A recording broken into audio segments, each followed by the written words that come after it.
Okay, so this is Project Log. Hello, Lucy.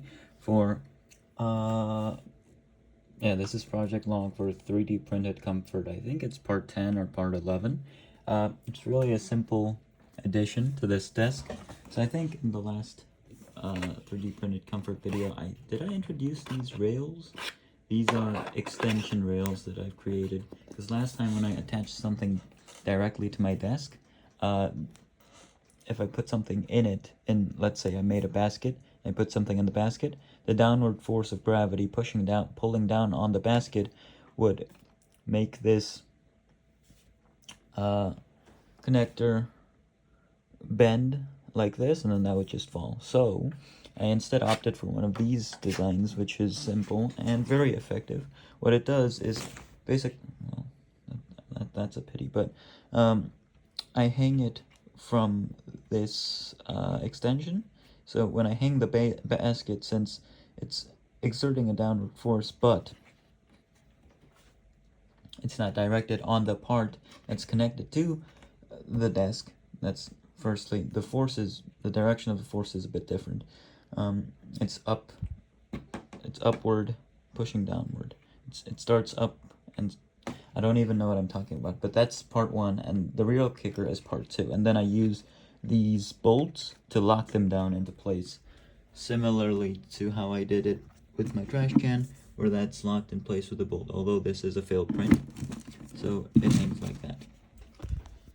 And so it brings us to this addition, which is, as I said, a really simple addition to my desk. I have a couple of books that I want to read during my gap year here. I've already finished Factfulness, and I'm working on the 7 Habits. But basically, this bookend is, I mean, this side's okay, but this side, it has exemplified itself in this video already, keeps falling on itself, especially if the 7 Habits aren't there when I'm taking this book with me. It loves to fall. So I would like to remove this bookend, station it here, and then I'm going to put an extra bookend on this side. Now then, why is my bookend shaped like that? Well, very simply put, I make a lot of measurements and creations on this very desk, right? So I have all these measuring and calculating devices here. This is a vernier caliper, this is ruler, this is for when I want to commit to, okay. Okay, I'm sorry, that joke was inappropriate. This is for when I want to cut stuff, because I don't use scissors. This one's a really, really long ruler for when I have to buy bespoke grass and put it on the floor. This one's for when I have to ruin my AP exams. This one's not a calculating device, it's just pure pain and agony. And this one's from my new strinking shaft, but I'll review that during video reflection. So we have basically these things. The problem is, as you can see, my desk is not exactly the cleanest place on the planet. Whoopsie daisy, I forgot to put that in the trash can. Now, that aside, so I'd like to put these in one place, and since these are all related to measurements, I'd like to put them all in one compartment, sort of like that. But as you can see, if they're on their flat side, they take up a lot of space on my desk, so I'm going to create this crucible compartment here, where I can put all of those measuring devices.